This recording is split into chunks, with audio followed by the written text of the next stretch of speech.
រក្ររុស្ស៊ីតាមដានកម្មវិធីចំណេះដឹងយុធាដូចតទៅប្រិមិត្តមានស្ដាប់ជាទីមេត្រីលោកពូទីនរំពឹងថាទីក្រុងគៀវនឹងដួលរលំក្នុងរយៈពេលប្រមាណថ្ងៃប៉ុន្តែសង្គ្រាមបានបន្តអស់រយៈពេល1ឆ្នាំហើយការវិប្រហារជាបន្តបន្ទាប់នេះត្រូវបានពីភពលោកលេនស្គីបន្ទោសទៅលើក្រុមអ្នកជាតិនិយមរុស្ស៊ីជាពិសេសលោកពូទីនលោកចំពោះលោកអូណាន់បាននិយាយថាពួកគេជាផ្នែកមួយនៃយុធាអ៊ុយក្រែនមានស្ថានភាពបច្ចុប្បន្ននិងគោលបំណងរបស់ពួកគេគឺការតស៊ូដ៏រឹងមាំរបស់អ៊ុយក្រែនដើម្បីទប់ទល់ជាមួយនឹងរុស្ស៊ីហើយនាពេលបច្ចុប្បន្ននេះទាំងសម្ភារៈយោធាជាច្រើននិងជំនួយផ្សេងទៀតពីលោកខាងលិចបានធ្វើឲ្យរុស្ស៊ីមានការខឹងសម្បារយ៉ាងខ្លាំងចំពោះស្ថានភាពបច្ចុប្បន្នប្រជាជនអ៊ុយក្រែនជាច្រើនបានចាក់ចែងពីប្រទេសនេះរាប់រយពាន់នាក់ដោយសារហេតុផលគោលការណ៍ឬដោយសារតែពួកគេត្រូវបានគេធ្វើទុកបុកទំនិញហើយការធ្វើដូចនេះដើម្បីកិច្ចពីការដាក់ទណ្ឌកម្មរបស់ចំប្រទេសស្ថានភាពបច្ចុប្បន្ននេះប្រជាជនរុស្ស៊ីជាច្រើនអ្នកបានចាក់ចែងពីប្រទេសនេះអស់រាប់រយពាន់អ្នកដោយសារតែហេតុផលគោលការណ៍ឬដោយសារតែពួកគេត្រូវបានគេធ្វើទុកបុកទំនិញហើយការធ្វើដូច្នេះដើម្បីកិច្ចចែងពីការដាក់ទណ្ឌកម្មរបស់ប្រទេសឬការគ្រប់គ្រងការគម្រាមកំហែងនៃការចុះចូលយោធានេះបើយោងតាមរបាយការណ៍ចល័តរបស់រុស្ស៊ីកាលពីឆ្នាំមុនបានបង្ហាញថាការគ្រប់គ្រងជាសាធារណៈសម្រាប់ចំនួននៅអ៊ុយក្រែនមិនមានឥទ្ធិពលខ្លាំងដូចជាឃោសនាដែល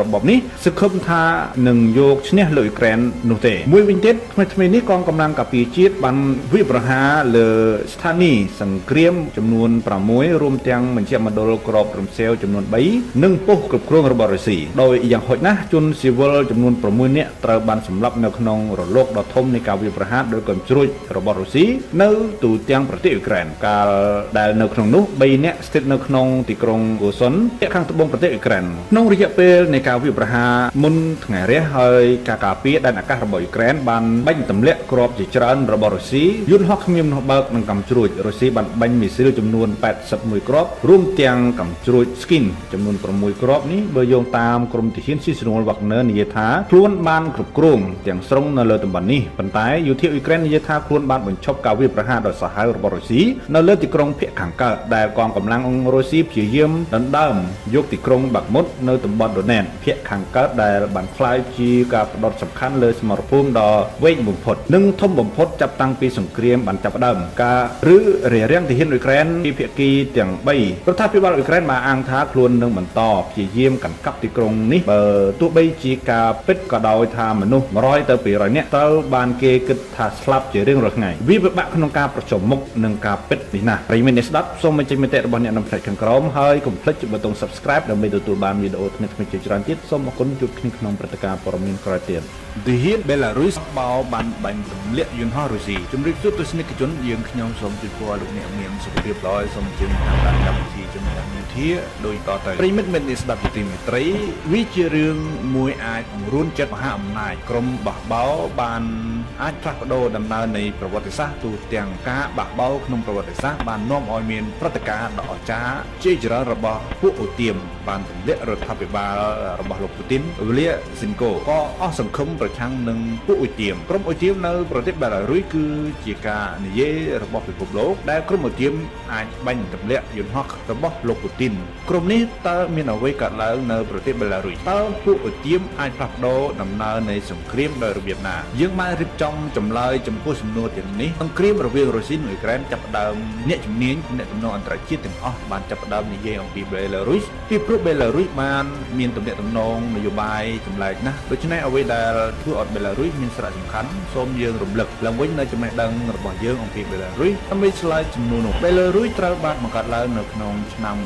1991បន្ទាប់ពីការរំសាយសហភាពនៃសាធារណរដ្ឋសង្គមនិយមសូវៀតទោះបីជាយ៉ាងណាក៏ដោយប្រទេសបេឡារុសមិនដែលអនុញ្ញាតឲ្យប្រទេសបេឡារុសក្លាយជាប្រទេសសេរីភាពពេញលេញនោះទេការបោះឆ្នោតលើកដំបូងនៅប្រទេសបេឡារុសត្រូវបានធ្វើឡើងនៅក្នុងឆ្នាំ1994ហើយលោក Lukashenko បានឈ្នះការបោះឆ្នោតទាំងនោះហើយនៅតែជាប្រធា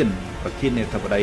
បេឡារុសសប្តាហ៍នេះ5ឆ្នាំបន្ទាប់ពីលោក Lukashenko បានក្លាយជាប្រធានាធិបតីនៃប្រទេសការបោះឆ្នោតនៅក្នុងប្រទេសបេឡារុសត្រូវបានធ្វើឡើងនៅប្រទេសរុស្ស៊ីក្នុងឆ្នាំ1999លោកពូទីនបានក្លាយជាប្រធានាធិបតីនៃប្រទេសរុស្ស៊ីទំនាក់ទំនងជិតស្និទ្ធរវាងលោក Lukashenko និងលោកពូទីនបានកើតឡើងនៅក្នុងអំឡុងពេលនោះមេដឹកនាំទាំងពីរមានអរិយភាពយ៉ាងខ្លាំងក្នុងការធ្វេសប្រហែសបង្កើតនយោបាយប្រឆាំងលោកខាង លេចពីមួយថ្ងៃទៅមួយថ្ងៃមេដឹកនាំទាំងពីរមានការគៀបសង្កត់កាន់តែខ្លាំងឡើងនៅក្នុងប្រទេសទាំងពីរមានការបង្ក្រាបយ៉ាងខ្លាំងក្លាទៅលើអ្នកប្រឆាំង Lucas Henkley រៀបចំសាធារណជនតាមរយៈប្រព័ន្ធផ្សព្វផ្សាយនិងជ្រៀតជ្រែកឧស្សាហកម្មនៃការបោះឆ្នោតឆ្នាំ2020លោកប្រធានាធិបតី Lukashenko បានប្រកាសថាគាត់បានឈ្នះឆ្នោតជាមួយនឹងសម្លេង 80% នៃសំណុតឆ្នោតប៉ុន្តែប្រជាជនបេឡារុសភាគច្រើនមិនជឿរឿងនេះនោះទេវាត្រូវបានគេគិតថាលោកប្រធានាធិបតី Lukashenko ក៏បានជ្រៀតជ្រែកក្នុងលទ្ធផលបោះឆ្នោតលោកប្រធានាធិបតី Lukashenko បានចងមេបញ្ជាការកម្ពុជាទាំងអស់ក្នុងប្រទេសរបស់គាត់ចំពោះគាត់ដូច្នេះរដ្ឋប្រហារយោធាមិនអាចធ្វើឡើងបានក្នុងប្រទេសបានទេអន្តរាគមន៍ដ៏ខុសខើត្រូវបានធ្វើឡើងប្រឆាំងនឹងការបះបោរដ៏ពេញអាយុនេះហើយជាមូលហេតុដែលគាត់បានគ្រប់គ្រងប្រទេសអស់រយៈពេល30ឆ្នាំមកហើយប៉ុន្តែប្រជាជននៃប្រទេសបេឡារុសឥឡូវនេះបានបដិញ្ញាចិត្តក្នុងការផ្លាស់ប្ដូរលោកប្រធានាធិបតី Lukashenko ចេញក្នុងប្រទេសបេឡារុសហើយពួកគេក៏កំពុងទល់នឹងលោក Lukashenko ដោយការបង្កើតអង្គភាពផ្សេងៗក្នុងការបន្ធូរបន្ថយទទួលបានការគ្រប់គ្រងផ្នែកសេដ្ឋកិច្ចឥតឈប់ឈរពីប្រទេសរុស្ស៊ីនេះជារបៀបដែលគាត់រក្សាអំណាចរបស់គាត់ប៉ុន្តែលោកពូទីនបានទាមទារអ្វីៗជាច្រើនពីលោក Lukashenko ជាថ្នូរនឹងការគ្រប់គ្រងនេះធ្វើឲ្យទំនាក់ទំនងរវាងរដ្ឋទាំងពីរកាន់តែមានភាពគាំទ្រប្រទេសបេឡារុសមានទីតាំងភូមិសាស្ត្រសំខាន់ណាស់ដែលវាបង្កើតជាប្រដែនរវាងប្រទេសរុស្ស៊ីនិងរដ្ឋអឺរ៉ុបប៉ុន្តែមានអ្វីមួយដែលសំខាន់ជាងសម្រាប់ទីតាំងរបស់ប្រទេសបេឡារុសនៅពេលនេះបេឡារុសស្ថិតនៅក្រោមនៅភាគខាងជើងនៃប្រទេសអ៊ុក្រែនហើយចម្ងាយរវាងប្រទេសបេឡារុសនិងទីក្រុងគៀវគឺនៅជិតគ្នាណាស់នេះហើយជាមូលហេតុដែលរុស្ស៊ីចង់ឲ្យយោធាបេឡារុសគ្រប់គ្រងកងទ័ពរុស្ស៊ីបានបរាជ័យក្នុងការសម្រេចបានជោគជ័យដែលខ្លួនបានរំពឹងថាទុកជាលទ្ធផលនៃប្រតិបត្តិការជើងគោកដែលបានចាប់ផ្ដើមឡើងពីភាគខាងកើតនៃប្រទេសអ៊ុក្រែនកងទ័ពអ៊ុក្រែនបានគ្រប់គ្រងបញ្ឈប់កងទ័ពរុស្ស៊ីនៅច្រាំងទន្លេស៊ីដានីប៉ាបន្ទាប់ពីថាកងទ័ពរុស្ស៊ីត្រូវបានដកថយនៅគ្រប់ទីទីនៅពេលដែលលោកពូទីនដឹងថាកងទ័ពរុស្ស៊ីមិនអាចឈ្នះសង្គ្រាមនេះបានទេលោកបានដាក់សម្ពាធបន្ថែមទៅលើលោក Lukashenko ក្នុងពេលជាមួយគ្នានេះមានរបាយការណ៍កាន់តែច្រើនកើតឡើងថាកងទ័ពបេឡារុសនឹងចូលរួមជាមួយអ្នកកាសែតដ៏កក់ក្ដៅនេះនៅក្នុងប្រទេសបេឡារុសថាកងទ័ពកំពុងធ្វើសង្គ្រាមប្រជាជនបេឡារុសមានការខឹងសម្បារយ៉ាងខ្លាំងចំពោះជនជាតិបេឡារុសនេះមិនចង់ចូលក្នុងសង្គ្រាមនោះទេកំហឹងរបស់ប្រជាជនបេឡារុសបានភ័យខ្លាចលោក Lukashenko មានការស្ទាក់ស្ទើរយ៉ាងខ្លាំងសម្រាប់កងទ័ពបេឡារុសដើម្បីចូលរួមសង្គ្រាមទោះបីជាមានការទទូចរបស់លោកពូទីនក៏ដោយលោកពូទីនបានបង្កើនសម្ពាធហើយជាលទ្ធផលរដ្ឋាភិបាលបេឡារុសបានរកឃើញដំណោះស្រាយថ្មី